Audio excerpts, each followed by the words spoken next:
Shalom dan tetap semangat Bapak Ibu pejabat hamba Tuhan, khususnya Anda yang ada di wilayah Jabodetabek.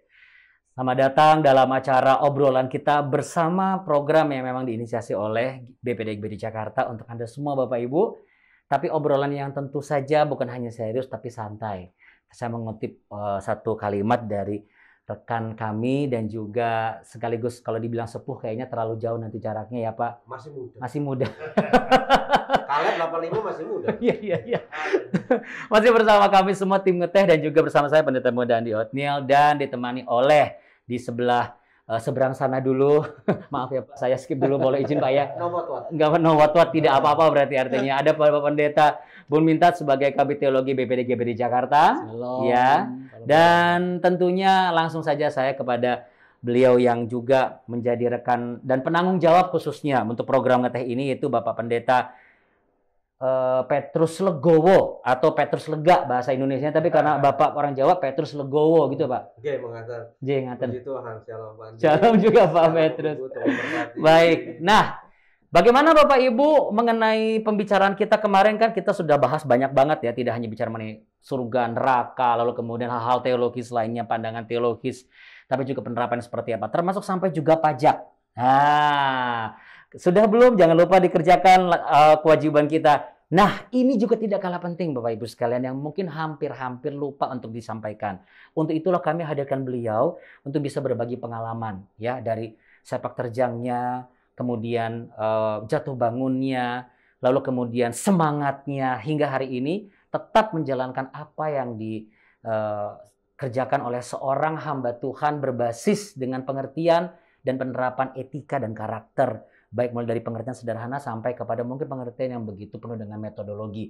Tapi kita nggak mau terlalu berat-berat hari ini ya. Iya. Kalau gitu kami ingin memperkenalkan kepada Bapak Ibu. Beliau adalah Bapak Pendeta Abram Swala, MTH. Shalom Pak. Shalom Pak. Ya berarti Pak Abram itu panggilannya mohon izin akrabnya Pak Abram atau Pak Swala?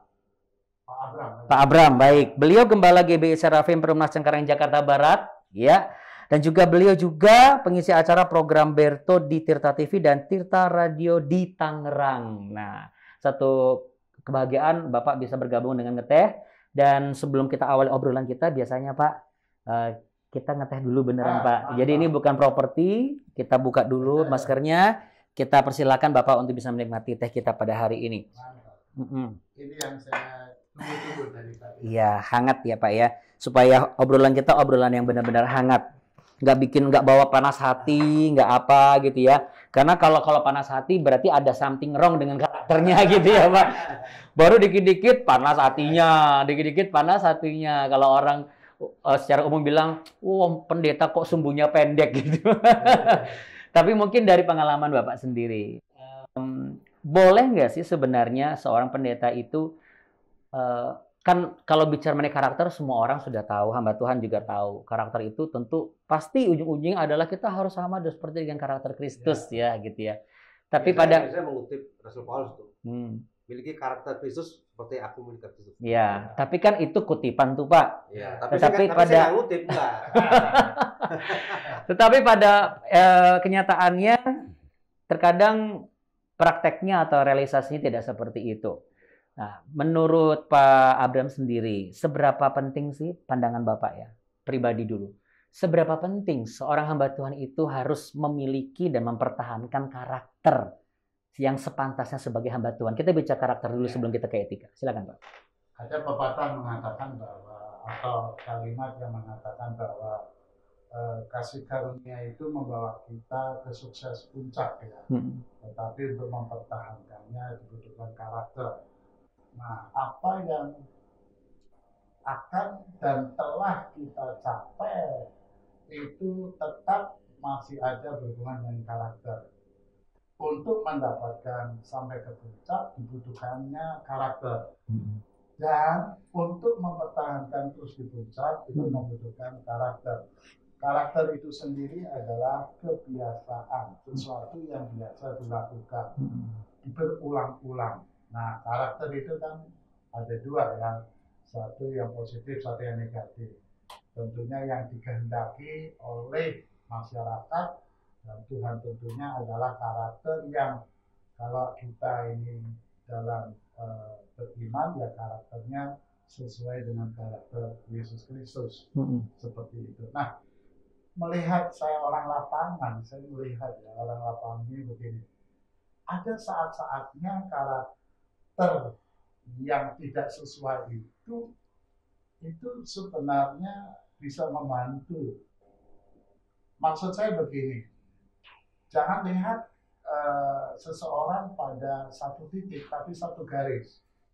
Seorang kita lihat lagi marah-marah, jangan bilang karakternya pemarah, belum tentu. Ya. Lihat dulu. Case-nya apa? Penyebabnya apa gitu ya? Dan sebuah kebiasaan bukan. Karena kalau yang disebut karakter itu kan sebuah kebiasaan. Artinya apa saja mau situasi mudah atau susah, marahnya tetap aja seperti itu gitu. Nah, tapi kita juga harus punya sebuah ketegasan untuk marah pada saatnya. Yesus sendiri marah kalau tidak pada tempatnya, tapi Yesus bukan pemarah. Barangkali juga kita juga harus teliti juga mengenai karakter apa pemarah atau tidak kalau kita bicara mengenai konteks pemarah ya. Kan suara keras bukan berarti marah kan, ibarat seperti itu ya. Kalau misalnya rekan-rekan hamba Tuhan berasal dari daerah timur atau daerah Sumatera, kan kalau bicara kan lantang-lantang tuh. Manggil juga lantang. Bukan berarti ini karakternya ini galak-galak gitu kan, bukan seperti itu. Artinya bukan seperti itu. Ketegasan pun juga bukan berarti harus diterapkan dalam keadaan marah. Saya betul sekali. Berarti karakter ini menentukan nilai seorang hamba Tuhan tidak hanya untuk mencapai dalam tanda kutip puncak pelayanannya sebagai seorang hamba Tuhan pribadi, tetapi mempertahankan pelayanan itu sendiri sebagai hamba Tuhan. Gitu ya, Pak? Kalau saya lihat begini juga, menurut saya sih ya lebih, kalau saya ini lebih menjurus kepada orang yang melihat orang berkarakter itu. Artinya begini, janganlah kita menilai seseorang itu karakternya buruk atau enggak. Kalau menilainya itu enggak valid, artinya saat itu atau apa. Betul. Jangan pikir karakternya enggak benar. Kalau saya lebih suka melihat pada orang-orang yang melihat seseorang karakternya itu harus luas gitu. Misalnya Yesus marah, lihat dulu keadaannya. Nah ini kan nggak teknik. Kalau orang-orang mungkin lihat sudut seseorang harus punya karakter seperti ini. Kalau saya lebih suka begini, kamu itu ya, kalau mau lihat orang kayak begini ya jangan langsung ngejudge begitu. Kamu wawasannya harus luas. Jadi melihat bukan kamu harus karakternya kayak begini, tetapi kalau ada orang berkarakter kayak begini, ya orang jangan bilang harusnya kan begini, dilihat dulu, jangan langsung menjudge untuk apa tujuan. Nah, saya lebih suka artinya Pak Abram setuju bahwa jikalau kita membentuk karakter, kita harus pertimbangkan rekam jejaknya, bisa dipertanggungjawabkan. Jadi artinya ada langkah yang bisa kalau orang bilang itu sekarang kan lagi zamannya verifikasi gitu ya. Nih verifikasi dulu nih, bener nggak nih orangnya nih? Apa sesuai nggak dengan penilaian kita? Karena ketika seorang hamba Tuhan bertindak dalam kurun waktu tertentu, di situasi tertentu, belum juga semena-mena atau sedemikian karakter yang bersangkutan seperti itu. Karena penilaian karakter tidak mudah. Sebelum saya ke Pak Bun Mintat, saya ke Pak Petrus, mohon izin ya Pak ya. Pak Petrus sebagai Wakil 3 BPD GBI DKI Jakarta. Seorang pemimpin yang memimpin setiap hamba-hamba Tuhan pasti berbasis kepada sebuah buku panduan. Kenapa saya bisa katakan demikian? Karena bukunya kelihatan di situ. Ada tata gereja warna hijau. Itu buku kemana-mana ya. Kayaknya second ini ya. Yang pertama kan Bible itu dibawa kemana-mana, sama buku tata gereja dibawa kemana-mana. Kalau Bible, tapi luar biasa loh Pak. Kalau Bible yang bawa biasanya Pak Bur. Bukan. Kalau saya tata gereja. Bukan masalahnya gini. Orang pikir begini. Wah ini Pak Petrus masa nggak hafal? Kita mau udah hafal. Padahal kita juga nggak hafal juga isinya apa. Cuma mau mencoba menerapkan. Bicara mengenai karakter. Itu ada di buku. Luar kepala ada di buku. Oh itu ahli Taurat. Luar kepala berarti ada di buku, di luar kepala kita. Saya pun ahli Taurat. Saya pun ahli masak. Paling Indomie. Tapi memang kalau bicara mengenai karakter, betul kalau berangkat dari Pak Abraham beliau, karena saya yakin pernyataan ini pernyataan seorang hamba Tuhan. Sudah berjalan berapa tahun Pak? Mohon izin maaf. Saya baru kalau dihitung melayani 13 berarti baru 46 tahun. Sebentar lagi sudah masuk ke Golden Age. Luar biasa ya. Baru 46 tahun. Ya, artinya seperti itulah kalau kita mau lihat sebuah karakter seorang hamba Tuhan. Artinya coba lihat dulu ke belakang bagaimana. Tapi sebenarnya sebelum lihat begitu kan agak sedikit rumit. Sebenarnya ada patokan dan juga ada satu panduan yang memang bisa diterapkan sebenarnya kan diatur dalam buku tata gereja ini. Iya, memang kalau berbicara mengenai karakter, pasti kalau di dalam tata gereja kita ini kan landasannya cuma satu, yaitu Alkitab. Kalau kita mengacu kepada Alkitab, maka setidaknya kita juga memahami bagaimana karakter Kristus. Karena kita ini kan juga surat yang berjalan kan, artinya bahwa kita ini kan hamba Kristus. Maka kita harus memiliki karakter Kristus, salah satu di antaranya adalah memiliki kerendahan hati. Nah, memang masalah kerendahan ini merupakan sesuatu yang perlu dan sangat diperjuangkan karena banyak ego yang seringkali kita merasa kalau misalnya yang kita pimpin itu lebih muda dari kita gitu ya. Kalau di sini kan saya paling muda sebetulnya. Iya. Nah, biasanya kalau yang dipimpin lebih muda, kalau mau salaman lu dulu yang salaman gitu kan. Kalau kita mau hormati lu dulu gitu. Atau sebaliknya, dia seorang pemimpin masih muda gitu kan, dia seorang pemimpin muda. Nah, yang dia pimpin yang tua-tua. Ya biar gue muda tapi kan gue kan pemimpin, lu harus hormati gue. Nah, ini yang sebetulnya tidak boleh dimiliki sifat-sifat ini atau karakter ini para pejabat di BPD DKI Jakarta. Belajar yang pertama dulu, memang landasan Alkitab itu harus kudu wajib hukumnya harus. Karakter yang pertama itu adalah sifat rendah hati. Kalau rendah hati apa Pak Petrus? Mungkin ada yang berpikir seperti itu. Untuk jadi hamba Tuhan tuh butuh kerendahan hati loh. Saya tinggalin usaha saya, pekerjaan saya. Saking rendahnya. Saking rendahnya loh ibaratnya. Oh, itu konteksnya kan beda kan. Ya. Mungkin mengutip ayat 1 dulu ya. Boleh. Kalau terdapat. Nah, kalau udah ayat tuh udah enak nih saya jalurnya ke beliau nih ke Pak Purwita. Aksesnya sudah dibuka soalnya. Bentar, iya udah dibuka kan. Tapi kuncinya masih di saya. Oke, kalau gitu boleh kuncinya. Karena Petrus megang kunci ya. Kan bagaimana Tuhan Yesus berkata begini. Marilah belajarlah kepadaku karena aku lemah lembut dan rendah hati. Ya, pada kali saya kan rendah hati di situ. Jadi bagaimanapun kita harus banyak belajar kepada Tuhan Yesus. Tentunya ada banyak hal di situ dalam sistem baik secara formal dan non formal sehingga kita bisa dibentuk. Karakter itu bukan instan. Kan kalau sudah karakter biasanya kan bisa tentang karisma gitu kan. Betul. Kalau karisma itu kan memang pembawa. Beda lagi nanti kita bicarakan untuk karisma nanti kita. Kita karakter dulu nih. Kebiasaan terus menerus kebiasaan yang dilakukan terus menerus itu membentuk sebuah karakter seseorang. Ketika dia banyak belajar gitu kan, entah dari hamba Tuhan senior yang punya sifat rendah hati, tapi dari Yesus, saya percaya karakter rendah hati akan terbentuk oleh dia. Oke, saya setuju dan saya mau ngambil satu kalimat dari Bapak. Belajar dari pendeta senior, dari atas. Oke, saya langsung kepada Pak Bun minta. Saya yakin dan percaya semua hamba Tuhan sudah mempelajari mengenai karakter Kristus. Bahkan ketika disampaikan bagaimana lemah lembut dan rendah hati, bahkan dijadikan sebagai bahan khotbah, saya rasa sudah dihafal kepala. Dan itu berapi-api sehingga menimbulkan satu karisma yang positif. Dan karisma itu akhirnya mendulang banyaknya jemaat yang datang, lalu kemudian hal yang lainnya. Nah, tapi kita pisahkan dulu nih Pak Bun dari karisma dan karakter. Kenapa ketika seseorang yang sedang mau belajar, menerapkan dan sedang membentuk dirinya sebagai karakter hamba Tuhan yang real dan sejati, sering sekali tersandung dengan pandangan yang boleh jadi mungkin saja tidak valid, seperti yang Pak Abraham bilang. Kita sudah terburu-buru untuk menilai dan menjustifikasi satu figur yang kita anggap seharusnya bisa belajar dari yang figur ini, tapi kita langsung menilai, sombong nih karakternya, karakternya ini nggak baik. Akhirnya dia langsung kayak bukan kepahitan, tetapi membentengi diri dan yaudahlah yang penting saya juga bisa, emang harus begitu kali gayanya. Nah, mungkin Pak Bun bisa mengambil satu garis lurus dengan berbasis firman Tuhan yang harus dipegang dan rahasianya Pak, untuk sekapasitas Bapak dan juga yang lainnya mewakili apa yang menjadi kunci tetap menjaga kerendahan hati dengan pengertian yang benar. Iya. Satu pertanyaan bagus, tapi kita itu tidak berusaha untuk berkarakter baik. Bukan cara begitu kita membeli karakter baik. Karakter itu kan kualitas roh kita, kualitas rohani kita. Kita itu bukan berusaha meniru Kristus, bukan. Kita itu menerima firman-Nya, firman-Nya membentuk roh kita, karakter kita, mempengaruhi jiwa kita. Gitu. Jadi kita itu tidak seperti orang di luar Kristus, seperti ajaran agama tertentu yang kelihatannya rendah hati.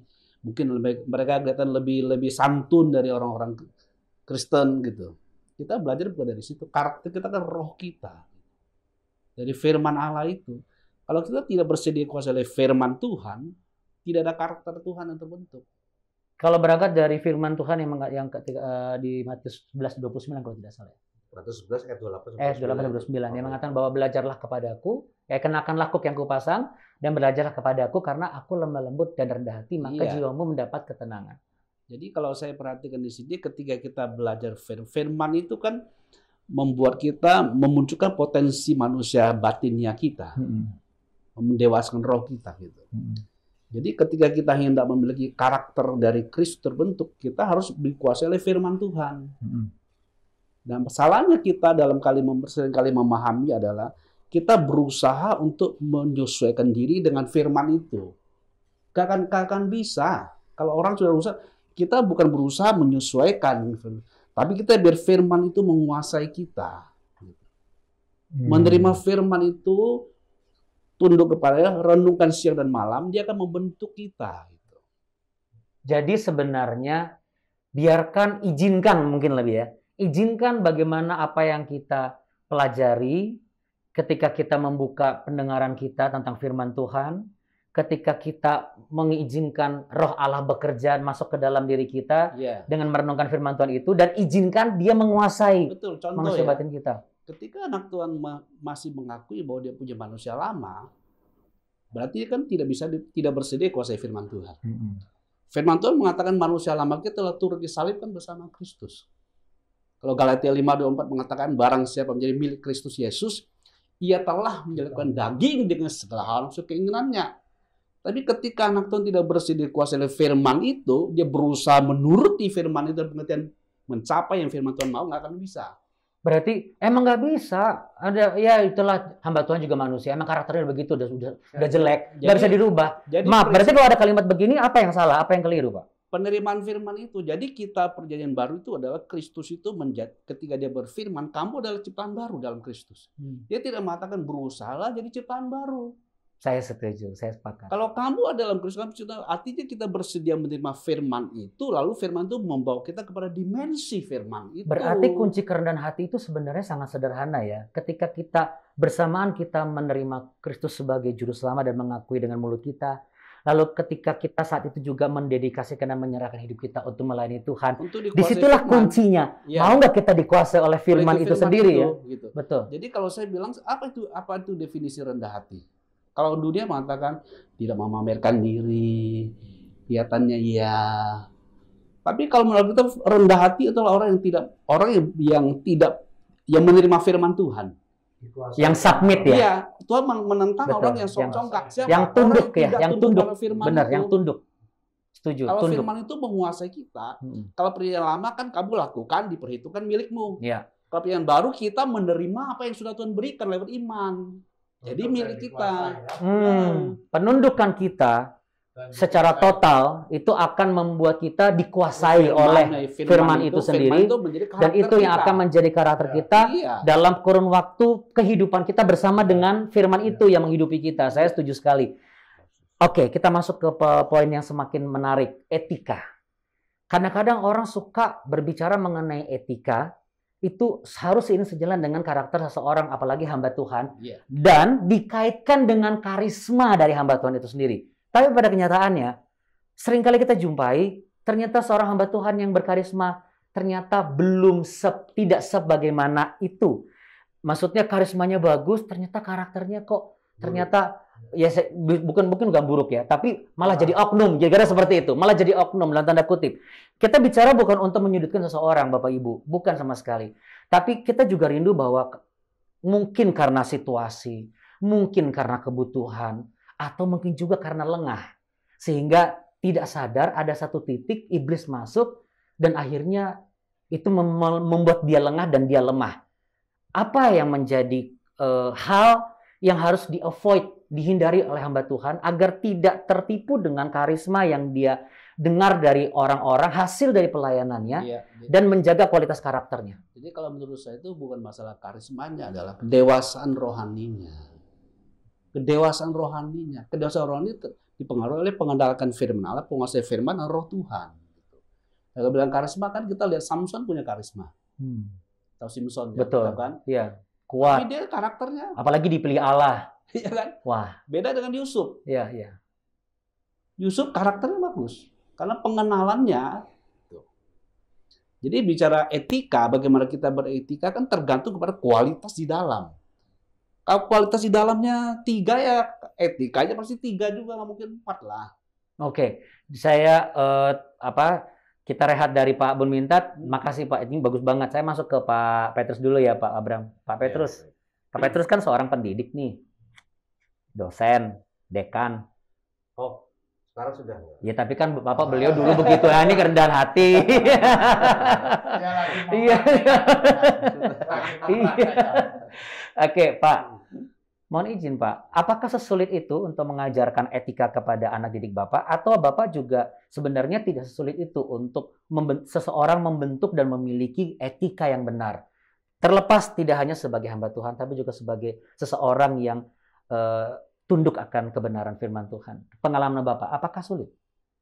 Sebetulnya sih bukan sulit atau tidak sulitnya ya. Bagaimana yang kalau tadi saya sempat mendengar yang Pak Bun katakan, tergantung memang bagaimana kedewasaan rohaninya si mahasiswa ini. Kalau memang dia secara dewasa, secara rohani dia dewasa walaupun usianya masih muda, sebetulnya nggak sulit begitu. Kecuali kalau memang dia tidak rohani nggak dewasa, itu bisa juga agak sulit gitu. Karena bagaimanapun yang membentuk karakter ini kan memang itu kan firman yang dia dengar yang membentuk dia gitu. Saya rasa bukan sulit, tergantung bagaimana secara rohani di dewasanya. Kedewasaan rohani itu apakah ditentukan dari berapa lama dia mengikuti Yesus, atau seberapa dewasa usianya, dan atau seberapa banyak proses pergumulan bersama dengan Tuhan yang dia menangkan? Sejauh mana dia menyerahkan diri secara total kepada Tuhan. Oke, saya berhenti di sini Pak. Saya ke Pak Abram boleh? Oh, boleh. 40 berapa Pak? Mohon izin Pak tadi. 46 tahun. 46 tahun. Saya tidak mau membicarakan apa saja yang Bapak sudah alami bersama dengan, karena saya yakin itu bukan satu hal yang mudah. Tetapi Bapak masih bisa berjalan sampai hari ini. Artinya, jejak kaki pelayanan Bapak juga mungkin juga sama dengan Bapak Ibu yang menyaksikan program ini, sama dengan Pak Bun Mintat, sama dengan Pak Petrus. Kalau dibandingkan saya, kan saya masih dalam perintisan. Belajar dari yang sudah lebih dulu. Nah, saya seperti Elisa, Pak. Maksudnya Bapak pakai Elia, pakai kereta kuda. Kalau saya pakai taksi, Pak. Tapi Pak, apakah Bapak juga pernah secara pribadi mengalami problematika dengan etika dari Bapak belum dewasa rohani sampai dewasa rohani? Itu yang pertanyaan saya yang pertama. Lalu yang kedua, apakah sampai hari ini Bapak masih melihat problematika mengenai karakter dan etika sebagai hamba Tuhan di sekeliling Bapak? Karena Bapak kan 46 tahun lebih. Silakan. Kalau mengalami sering ya, dan bukan dari kemana-mana, dari sampai sekarang. Tapi itu saya terima sebagai untuk menajamkan saya semakin dekat Tuhan, semakin dewasa. Gitu. Kalau saya menerima perlakuan yang kurang etis ya, kurang etis katakanlah seperti itu. Ada satu cerita, boleh Pak, boleh. Cerita pertama misalnya, ini anak muda, gereja semakin berkembang. Anak saya mau ulang tahun, saya mau ngasih undangan. Saya dekat sih tidak, tapi dia tahu siapa saya, seminar dan sebagainya. Ya kok bisa-bisanya begitu ya? Dia itu ada di ruangan ini, menurut orang lain ngambil undangannya. Apa susahnya sih dia datang? Saya mau ngasih, saya nggak mau minta duit, cuma ngasih ini undangan sebagai penghargaan. Saya pikir tadi itu satu. Yang kedua saya mendidik jemaat saya begini, soal kemunafikan. Itu bicara soal kalau kita mau harus seperti dia, nanti jadi munafik. Contoh begini, misalnya Hasan. Saya benci sama dia, misalnya Hasan. Lalu dia datang, apakah saya harus senyum selamat ini? Nah, saya beritahu itu bukan munafik, tapi adalah pengendalian diri. Anda bisa nggak mengendalikan diri yang nggak suka, ya, bukan berarti harusnya kita fair dong. Saya nggak suka sama dia. Dia datang nggak saya salamin. Kalau saya salamin berarti saya munafik, bukan. Kita harus tahu definisi antara munafik atau penguasaan diri. Gitu. Itu harus jelas. Menurut saya, kalau saya tidak suka dengan you misalnya ya, tapi saya berbuat baik, tapi hati saya memang lapar, itu pengendalian diri. Iya, iya. Karena kan kalau kita juga harus mampu menerapkan etika kesopanan, etika dalam interaksi dengan betul. Saya mengendalikan diri, bukan saya munafik. Iya. Nggak suka, tapi pura-pura suka. Enggak. Saya memang nggak suka, tapi bukan pura-pura nggak suka. Tapi memang etikanya begitu. Itu namanya pengendalian diri. Contoh lagi orang munafik ya, contoh gini. Jangan kita lihat sepintas kayaknya bagus tapi enggak. Suatu saat ada orang cerita begini. Bapak Pendeta, puji Tuhan, suatu saat saya ini ya naik motor di perapatan jalan, saya lihat ada mantan pacar saya yang dia tinggalkan saya, sakit hati saya. Akhirnya Bapak Pendeta, saya balik lagi muter balik. Ada dia. Lalu saya keluarkan kekesalan saya ludahi itu mantan murid saya. Mantan pacar saya. Lalu saya bilang, puas, senang. Saya menyesal Bapak Pendeta. Nah, kalau dilihat dari titik ini, menyesal, melakukan hal yang nggak bagus, menyesal. Bagus kan? Betul. Oh, belum tentu. Kita lihat berikutnya. Saya tanya, kenapa kamu menyesal? Meludahi mantan pacar kamu. Saya menyesal Bapak Pendeta. Kenapa kaca helm saya nggak saya buka? Oh, ternyata kena wajahnya sendiri. Nah, itu kan kurang ajar. Aduh. Jadi makanya kadang-kadang saya bilang, jangan melihat satu titik, satu garis. Menarik. Ini jam terbang pelayanan nih. Saya kira kurang menyesal nggak ditabrak. Iya, saya menyesal saya nggak turun, saya hajar begitu ternyata dia buka. Taknya disenggol gitu. Jelas gitu, guys. Bisa. Iya, betul Pak Abram. Tapi memang pentingnya etika dan karakter itu untuk menghindari kita menjadi hamba Tuhan yang dalam tanda kutip tadi menjadi hamba yang munafik. Akhirnya menjadi tidak bisa mengendalikan diri kita. Sedangkan kuasailah dirimu juga adalah salah satu perintahnya. Sulit sekali untuk menjadi hamba Tuhan. Karena apa? Karena kita harus mengalahkan diri kita sendiri sebenarnya. Kalau saya simpulkan ini. Ketika kita siap menjadi hamba Tuhan dan rela dipakai oleh Tuhan, sebenarnya kuncinya seperti yang Pak Bun minta tadi. Izinkan pengertian firman Tuhan itu dan roh Allah itu menguasai diri kita sampai titik apa? Sampai titik tunduk.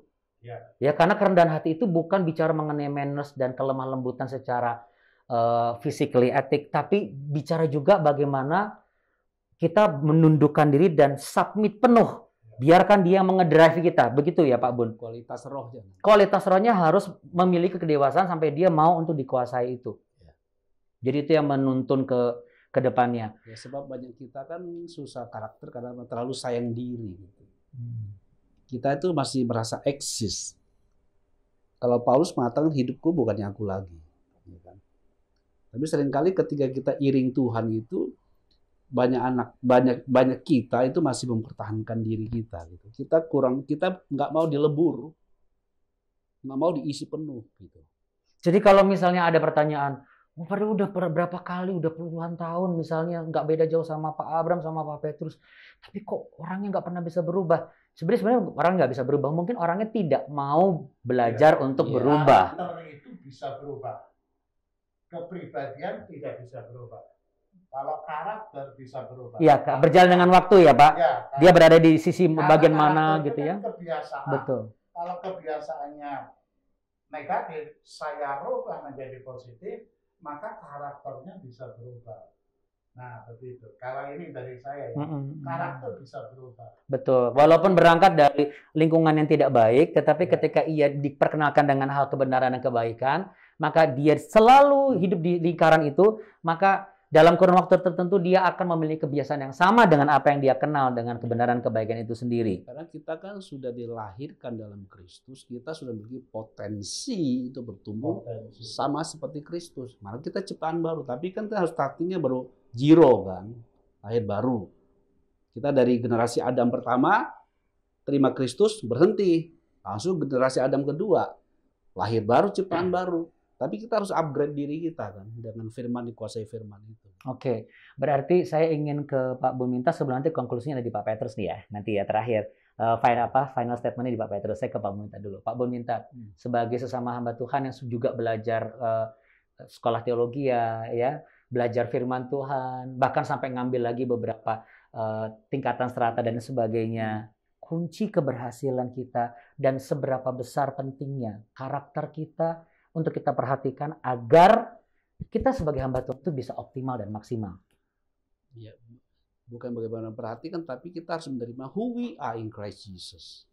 Who we are in Christ Jesus. Nah, yang harus kita selalu ubah mindset dan perenungan. Karena kita tidak hanya, kita memang butuh kontemplasi. Tapi kita harus ada konsekrasi. Ada dua nilai tadi, kita harus kontemplasi firman Tuhan, menghayati pembaharuan pikiran, ubah mindset. Lalu harus konsekrasi, mendedikasikan diri kita kepada firman itu, kepada Tuhan untuk dikuasai. Sehingga akan membangunlah diri kita manusia roh, sehingga kita bukannya kita lagi. Selama kita masih ada kita, maka penyangkalan diri itu harus terus. Kan Kristen itu harusnya penyangkalan diri semakin hari semakin berkurang dong. Iya. Karena penyangkalan diri, penolakan diri yang berasal dari dunia, menerima diri yang berasal dari Tuhan. Betul. Gitu. Sehingga day by day kita menerima firman itu karakter Tuhan. Firman itu pikiran Kristus. Firman itu roh dan hidup. Gitu. Jadi kita bukan seperti yang lama, taat firman, tapi kita pelaku firman. Dia langsung mengasih tahu kita siapa kita dalam Kristus. Berarti pembentukan itu dan pembentukan dan juga rela dibentuk dan penyangkalan itu harus terjadi day by day dalam perjalanan kita bersama dengan firman Kristus itu sendiri kan. Jadi gitu ya. Penyangkalan diri yang tepat itu sebenarnya kalau kita perhatikan di penyangkalan diri kan Tuhan Yesus mengajarkan. Tapi di surat Rasul kita jarang menemukan penyangkalan diri. Kenapa? Karena kita sudah starting point, sudah di ciptaan baru. Yang kita butuhkan sekarang penerimaan yang dari Kristus. Identitas yang baru itu. Identitas yang baru itu kan adalah kesatuan kita dengan roh Tuhan. Itu dahsyat itu. Dahsyat. Baru dari situ. Sehingga kita ketika diperlakukan tidak baik pun kita bisa menghadapi dengan baik. Karena kita sudah tidak perhitungkan diri kita. Kita sudah memandang orang tersebut sebagaimana Tuhan memandang orang itu. Menilai orang itu. Berarti kalau saya simpulkan, sekalipun sudah menjadi hamba Tuhan, sekalipun sudah memiliki titel, memiliki karisma yang dikagumi oleh banyak orang, tetapi yang perlu kita harus ada dalam diri kita pastikan adalah hamba Tuhan membutuhkan karakter Kristus. Berarti Kristus yang menguasai hamba Tuhan itu sendiri. Dan itu teraplikasi dan terrealisasi dan juga teraktualisasi secara nyata, yaitu salah satunya adalah pengendalian diri tadi. Dalam segala situasi dan circumstances, apapun kondisinya, kita melihat orang di luar kita bukan dengan cara kita memandang sebagai bagian dari kita yang lama, tetapi bagaimana Kristus memandang dia, karena dialah yang menguasai kita, bukan kita yang menyesuaikan karakter Kristus. Kira seperti itu ya, karena lo nggak capek banget pasti ya. Kita nggak mungkin bisa, karena pasti akan capek sekali, akan lelah. Dan kalau puji Tuhan, kayaknya hamba Tuhan di GB nggak ada yang seperti itu, Bapak Ibu ya. Karena kan semua masih semangat ya, karena udah aduh lelah ya ikut Tuhan, lelah jadi pendeta GBI. Nah, mungkin barangkali Anda sampai saat ini masih menyesuaikan gitu. Nah, ini udah dapat kuncinya. Nggak perlu sesuaikan, izinkan saja Anda dikuasai oleh proses yang Tuhan izinkan. Supaya Anda juga bisa mengikuti pelayanan dan proses perjalanan bersama dengan Tuhan, bahkan sama seperti Pak Abram yang sampai 46 masuk ke 47, bahkan juga sama seperti Pak Bun, Anda juga bisa menjadi kabit suatu saat nanti di BPD GWI Jakarta, atau menjadi wakil 3 seperti Pak Petrus Logowo. Iya kan? Oh iya, kita doakan. Ya. Oke, Pak Petrus, last but not least di akhir program kita ini. Apa yang bisa Bapak edukasikan untuk, bukan dengan maksud untuk mengajari bahwa hamba Tuhan, saya percaya, tapi untuk mengingatkan juga. Silakan Pak. Iya, memang memiliki karisma itu memang sangat baik. Tetapi karakter itu sangat lebih baik sekali. Dan memiliki karakter itu kan sebuah proses. Perlu banyak belajar. Belajar kepada Kristus. Maka firman-Nya akan membentuk kita memiliki karakter seperti dia. Ya. Saya jadi mengutip satu firman Tuhan nih Pak di Efesus 5 ayat 15-17. Perhatikanlah dengan seksama bagaimana kamu hidup. Ya, jadi walaupun jadi hamba Tuhan, tetap harus perhatikan lagi saya di gimana ya gitu ya. Karena kalau kita tetap kekeh, emang saya udah begini. Firman Tuhan bilang jangan jadi orang bebal, jadilah seperti orang arif. Karena kalau orang arif itu masih mau memperhatikan hidup kita. Walaupun sudah berapa lama ikut Tuhan, tetap mau memperhatikan. Tapi kalau orang bebal, udah lama saya ikut pelayanan. Oh, yang lain udah masak. Yang lain, kamu baru berapa sayur? Saya mah sudah begini. Tapi saya bersyukur sekali lagi, di GBI tidak ada yang seperti itu. Amin. Kita bersyukur dan kita berharap bahwa apa yang kita bicarakan hari ini adalah pembelajaran, cermin. Mungkin ada sedikit-sedikit rasa-rasa cambuk barangkali. Tetapi biasanya itu akan menghasilkan satu hasil yang baik. Yaitu apa? Larinya lebih kencang gitu ya. Bukan berarti kita sama seperti kuda atau kerbau, tidak. Tetapi saya percaya kita adalah manusia-manusia pilihan Allah. Yang disebut oleh firman Tuhan katakan manusia Allah. Iya kan? Kenapa? Karena kita melebur diri kita dengan roh Allah yang menguasai kita. Tentu harapan kami, kita semua tetap menjadi hamba Tuhan. Bukan bicara mengenai gereja Bethel Indonesia saja. Tetapi hamba Tuhan yang identitasnya adalah manusia Allah. Karena memiliki karakter Kristus, karena roh Allah yang menguasai kita, sehingga etika yang dilihat oleh dunia ini adalah etika kebenaran Kristus yang sejati di dalam diri kita. Kalau ada salah kata kami mohon maaf Bapak Ibu sekalian. Tapi sekali lagi saya bersyukur saya masih bisa dipercaya di bagian program ini. Terima kasih buat BPD Beri Jakarta, Pak Kiki terima kasih banyak. Beserta Pak Sabto, dan juga Pak Petrus, ini sapaan akrab saya, mohon maaf ya Pak ya, biar nggak terlalu formal juga Pak Bun, dan juga Pak Abraham, terima kasih banyak Pak. Salam kenal hormat saya untuk semua pekerja ya, mungkin ada yang menyaksikan nih, yang di Cengkareng, wah luar biasa sekali ini.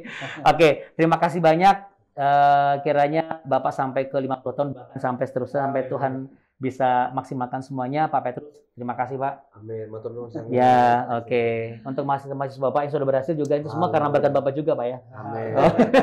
Tapi sebelum berakhir jangan lupa ini teh masih hangat.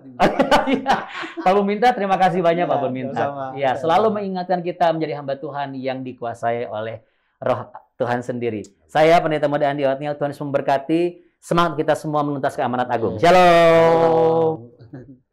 Silakan Pak.